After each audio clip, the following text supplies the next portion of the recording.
Welcome back to my YouTube channel. So ஒரு கம்பேக்காக அமைஞ்ச படம் லவ் லாஃப்டர் வார் காமிச்ச படம், கார்த்திக் சுப்பராஜ் படம். வேற எந்த படம் நம்ம ரெட்ரோ படத்தோட இந்த வீடியோவில் பார்க்க போகிறோம். ஸோ வாங்க வீடியோக்குள்ளே போகலாம். ஸோ ஒரு முன்னாள் கேங்ஸ்டராக இருக்கிற சூர்யா, அதாச்சும் வந்து பாரிவேலன். ஸோ பாரிவேலன்ற அந்த பேருக்கே வந்து ஒரு ஃப்ளாஷ்பேக் இருக்குது, ஒரு ரீசன் இருக்குன்னு சொல்லலாம். ஸோ பிறக்கும் போதே வந்து வயிற்றில் வந்து வேல் பதிச்ச மாதிரி வந்து பிறந்திருப்பாங்க.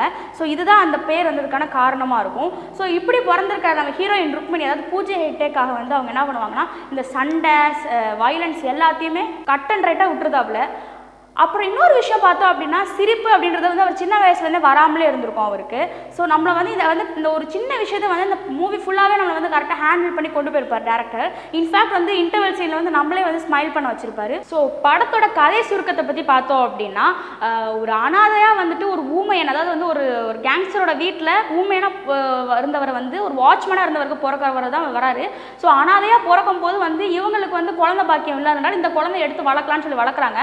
ஆனால் அம்மா வந்து எவ்வளோ அன்பு கொடுத்து வளர்த்தாலுமே வந்துட்டு அப்பாவுக்கு வந்து, அதாவது ஜோஜோ ஜார்ஜுக்கு வந்துட்டு சுத்தமாக விருப்பம் இல்லை. இவன் ஒரு அனாதை தான், இவன் எனக்கு தேவையில்லை, இவன் பிள்ளையே கிடையாதுன்ற மாதிரி சொல்லி வளர்ப்பாரு. ஸோ சின்ன வயசுலேருந்து அப்பா பாசம் கிடைக்காம அப்படி வளர்ந்துட்டு இருக்கும்போது வந்துட்டு ஒரு ட்ரெயினில் வந்து சண்டை போடுற ஒரு சீன் வேற வருது, ஒரு சுச்சுவேஷன் வருது. சின்ன வயசுலேருந்து வந்து கராத்தே கற்றுட்டு இருப்பாரு நம்ம சூர்யா அவங்க வந்து.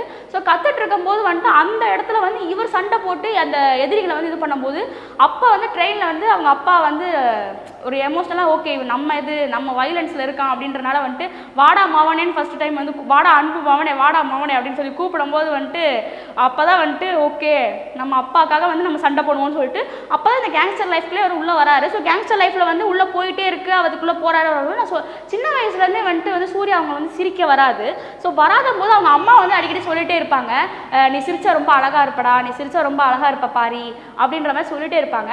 ஸோ அம்மா வந்து தவறிடுறாங்க கொஞ்சம் சின்ன வயசுலேயே. அப்போ வந்து நமக்கு யாருமே இல்லையே, அப்பாவோட அன்பும் இல்லையே அப்படின்னு சொல்லி இருக்கும்போது வந்துட்டு காசியில் வந்துட்டு அம்மா வந்து எரிக்கிறதுக்காக வந்து அந்த சடங்கு பண்ணுறதுக்காக போயிருப்பாங்க. இப்போ அங்கே போயிருக்கும்போது பக்கத்தில் வந்து இன்னொரு பொண்ணோட அம்மா வந்து இறந்துருப்பாங்க. ஸோ அவங்கள வந்து சடங்கு பண்ண வந்திருக்கும் போது அவங்க வீட்டில் ஆம்பளை இல்லை. ஸோ வந்து யாராச்சும் பண்ணணும் போது நம்ம சூர்யா, அவங்க சின்ன வயசு சூர்யா வந்து போய் வந்து அந்த இடத்துல ஹெல்ப் பண்ணுற மாதிரி அந்த பொண்ணோட கையை பிடிச்சி சடங்கு பண்ணுற மாதிரி வந்து பண்ணும்போது அப்போ அந்த பொண்ணுமே சொல்லுவா, நீ சிரிச்சா ரொம்ப அழகாக இருப்பா பாரின்ற மாதிரி ஒரு அன்பு வந்து காமிப்பா. அப்போ அந்த இடத்துல நம்ம அம்மா மாதிரியே ஒரு இன்னொரு பொண்ணு இருக்காளே அப்படின்ற மாதிரி அந்த இதில் வந்து அவருக்கு வந்து அங்கே லவ் ஸ்டார்ட் ஆகுது. அதுக்கப்புறம் அவங்க பிரிஞ்சு போயிடுறாங்க, ரெண்டு பேரும் பார்க்கல. இப்போ இவர் கேங்ஸ்டர் லைஃப்பில் வந்து ஒரு ரொம்ப ஆக்ரோஷமாக ஒரு அரக்கன் மாதிரி வந்துட்டு இருக்காரு. இவர் வந்து அதை சொல்லியிருப்பார் ரொம்ப அழகா, இந்த இடைப்பட்ட காலத்துல வந்து அவ ஒரு இன்ஃபேக்ட் ஒரு புத்தனாவே வந்து வாழ்ந்திருப்பா, நான் வந்து ஒரு அரக்கனாவே வாழ்ந்திருப்பேன் அப்படின்ற மாதிரி ஒரு டைலாக் வச்சிருப்பாரு. ஸோ அந்த மாதிரி ரெண்டு பேர் வாழ்ந்துருக்காங்க. இப்போ திரும்பி ஒரு இடத்துல வந்து இவங்க ரெண்டு பேர் மீட் பண்ண வர்ற சுச்சுவேஷன் வருது. ஸோ மீட் பண்ணதுக்கப்புறம் இவங்களுக்கு இந்த ஹீரோயினுக்காக வந்துட்டு அவர் வந்து இந்த சண்டைலாம் வேணாம், இந்த இதெல்லாம் எதுவுமே வேணாம், நான் வந்து நல்ல ஒரு அன்பான மனுஷனா மாறி நான் என்னோட ஹாப்பியான லைஃப்பை வந்து நான் என்னோட ஒய்ஃபோட வாழணும் அப்படின்னு சொல்லிட்டு கல்யாண சுச்சுவேஷன் வருது. ஆனால் அந்த கல்யாணத்தில் என்ன ஆகுது, நீங்களாம் வராதிங்க, அடியாலாம் வராதிங்கன்னும் போது அவங்க அப்பா கூட்டிட்டு வந்துடுறாரு. கூட்டிட்டு வந்துட்டு ஒரு அந்த இடத்துல சண்டை சுச்சுவேஷன் வருது. ஏன் வருது அப்படின்னு பார்த்தோம் அப்படின்னா, கோல்டு ஃபிஷ் அப்படின்ற ஒரு விஷயத்தை வந்து கடத்தி வச்சிருக்காங்க. ஸோ இதான் படத்தோட ஸ்டார்டிங்லேயே காமிப்பாங்க. இந்த கோல்டு ஃபிஷ்னா அப்படி என்னடா இது எதுக்கு இவ்வளோ முக்கியத்துவம் கொடுக்குறாங்க? ஸோ அந்த மாதிரி சென்ட்ரல் லெவலில் ஒரு இன்டர்நேஷனல் லெவலில் வந்து அந்த கோல்டு ஃபிஷ்காக எதிர்பார்த்துட்டு இருக்காங்க. ஸோ பல பேர் வந்து சூர்யா கிட்ட வந்து இது எனக்கு எங்கே இருக்குன்னு எங்கே சொல்லியாவும் சொல்லிட்டு இந்த இடத்துல வந்துட்டு சூர்யா வந்து எல்லாம் அவ காதலிக்காக வந்துட்டு எல்லாத்தையும் விட்டுருப்பாரு. ஆனால் வேற வழி இல்லாமல் அவங்க அப்பா கையவே வெட்டி அந்த சண்டை போடுறதுனால வந்தனால போலீஸ் வந்து அப்போ தான் பிடிச்சிட்டு போய் ஜெயிலுக்கு போயிடுறாரு நம்ம சூர்யா அவங்க. ஸோ இந்த இடத்துல இவங்க ரெண்டு பேருமே பிரிஞ்சிடுறாங்க திரும்பியுமே. ஸோ ஜெயிலில் இருந்து திரும்பி வெளில வராரு, திரும்பி சண்டை பண்ணுறாரா இல்லையா, அந்த கோல்டு ஃபிஷ் என்ன, ஸோ இதுக்கப்புறம் செகண்ட் ஹாஃப்ல வந்து அந்த கோல்டு ஃபிஷ்ஷை கண்டுபிடிக்கிறாங்களா இல்லையா. அண்ட் பேரலாக பார்த்தோம் அப்படின்னா செகண்ட் ஹாஃப் ஃபுல்லாகவே வந்து என்ன அப்படின்னா, இப்போ நாசர் இருக்காங்கல்ல, ஸோ அவங்க வந்து பார்த்தோம் அப்படின்னா ஒரு கட்டத்துக்கு மேலே வந்து கொடுமைப்படுத்த ஆரம்பிக்கிறாரு. எப்படி வந்து நம்ம பிரிட்டிஷ்காரங்க வந்து கொடுமைப்படுத்துறாங்களோ அந்த மாதிரி வந்துட்டு ஒரு சில மக்களை வந்து ரப்பர் ஃபேக்ட்ரி வந்து உருவாக்கி ஸோ அதில் வேலை செய்ய வைக்க கொடுமைப்படுத்துறது, குழந்தைகளை கொலை பண்ணுறது, அங்கே இருக்கிறவங்களை வந்து அடியாளுகள் மாதிரி ரொம்ப ரொம்ப ட்ரீட் பண்ணி யூஸ் பண்ணி ரொம்ப இது பண்ணிட்டு இருக்காரு. ஸோ இப்படி பண்ணிட்டு இருக்கும்போது நாசருக்கு பிறக்கிறவங்க தான் வந்து விது. ஸோ அவங்களும் அதே கண்டினியூ பண்ணிட்டு இருக்காங்க. அண்ட் அவர் வந்து ரப்பர் கல்ட் அப்படின்னு சொல்லி ஒரு இது ஆரம்பிச்சு லைக் சண்டை போடுறத வந்து ஒரு கேம் மாதிரி வச்சு அதை எல்லாரும் பார்த்து ரசிக்க வைக்கிறேன்ற பேரில் வந்துட்டு எல்லாரும் கொடுமைப்படுத்துறாரு. இந்த ரப்பர் ஃபேக்டரி வேலை பார்க்குறவங்க எல்லாரும் அடித்து துன்புறுத்தி கொலை பண்ணி முதலைக்கு இறையா போட்டு இந்த மாதிரி கொடுமைப்படுத்திட்டு இருக்காங்க. ஸோ சைடில் வந்து பேரலாக செகண்ட் ஹாஃப் ஃபுல்லாகவே வந்துட்டு இதெல்லாம் சரியாச்சா, இவங்க திருந்துறாங்களா இல்லையா அப்படின்ற மாதிரி. அதே மாதிரி அந்த ஊரில் இருக்க மக்கள் வந்து இவ்வளோ துன்புறுத்தினால அவங்க சிரிக்கவே மாட்டாங்க, அவங்க சிரிக்கவே மறந்துட்டாங்க. அவ்வளோ வலி அவ்வளோ வேதனையில சிரிப்பு அப்படின்றது ஒன்று அவங்க வாழ்க்கையில் கிடையாது.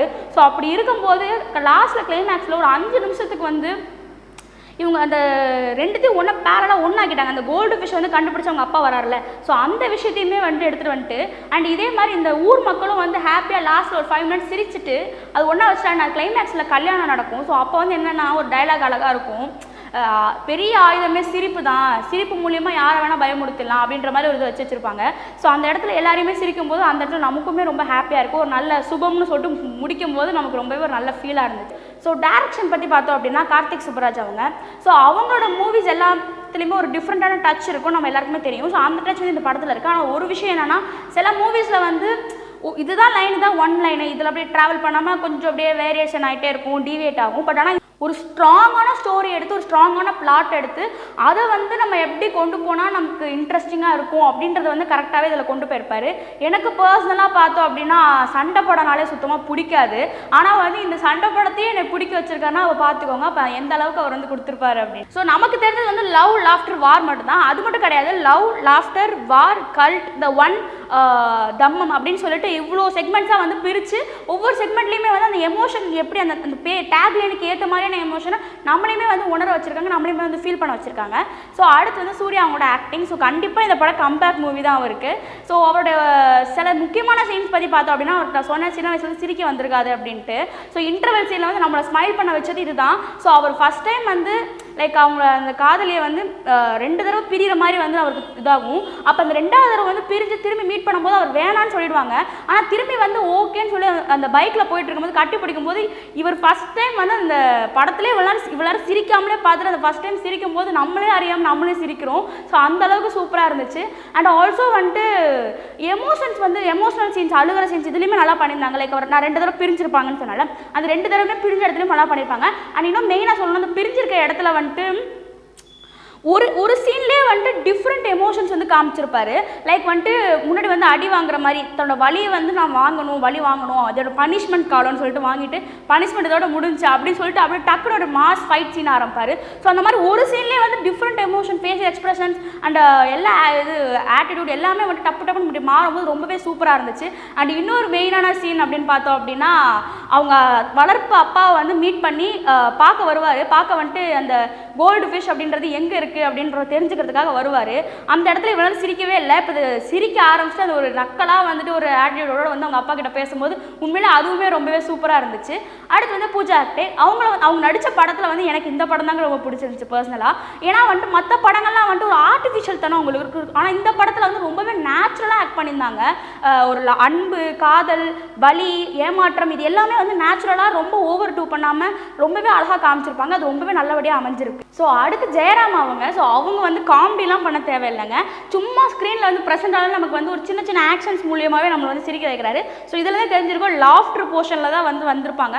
வந்துட்டு மூவி ஃபுல்லாகவே ட்ராவல் ஆகுற மாதிரி இருக்கும். ஆனால் ஒரு சின்ன சீனில் அவர் இல்லாட்டி கூட நம்மளை தேட தோணுது, எங்கே அவர் இருக்காரா ஏன் அவர் வேணும் இந்த இடத்துல அப்படின்ற மாதிரி நம்மளை தேட வைக்கிறாரு. ஸோ அந்த அளவுக்கு அவர் ரொம்பவே சூப்பராக பண்ணியிருப்பார். அவர் பிரகாஷ் ராஜ், நாசர் அவங்க எல்லாருமே வந்துட்டு அவங்களுக்கு வந்து ஒரு சின்ன கேரக்டர், ஒரு சின்ன இது கொடுத்ததாலும் அதுவே வந்து சூப்பராகவே நல்லா பண்ணியிருப்பாங்க. ஸோ அடுத்து விது அவங்க. ஸோ விது அவங்க வந்து இதான் 3rd படம்ன்றதே என்னால் நம்பவே முடியல. அது எல்லாமே கார்த்திக் சுப்பராஜ் படத்தில் தான் நடிச்சிருக்காரு.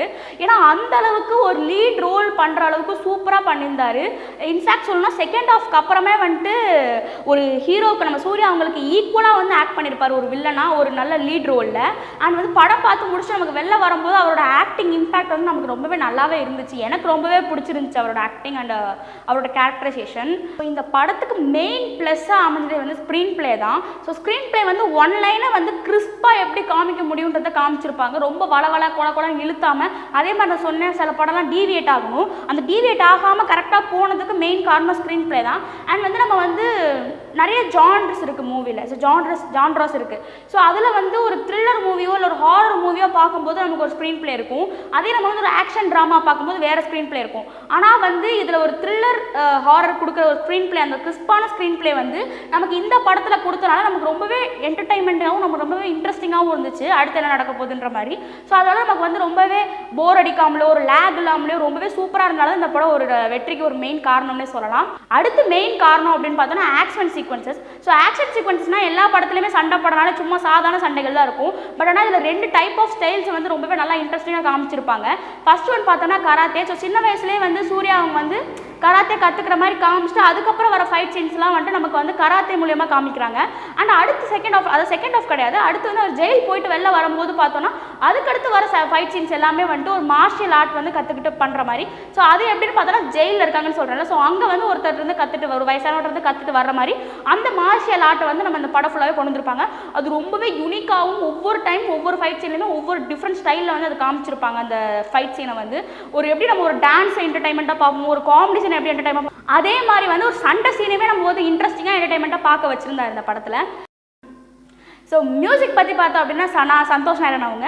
ஸோ நமக்கு சொல்லவா வேணும் மியூசிக் பற்றி. ஸோ படம் ரிலீஸ் ஆகிறதுக்கு முன்னாலேருந்தே கனிமா சாங் கேட்டால் எல்லோரும் என்ஜாய் பண்ணி வைப் பண்ணிட்டு இருந்தோம். அண்ட் கண்ணாடி பூவே சாங் கேட்டால் எல்லோரும் ஃபீல் பண்ணிட்டு இருந்தோம். ஆனால் அதே மாதிரி அது அந்த கேமியோ சாங் வந்து லவ் டிடாக்ஸ் அப்படின்ற சாங்குமே ரொம்பவே நல்லா இருந்துச்சு. அண்ட் பிஜிஎம்மே சூப்பராக கொடுத்துருப்பாங்க.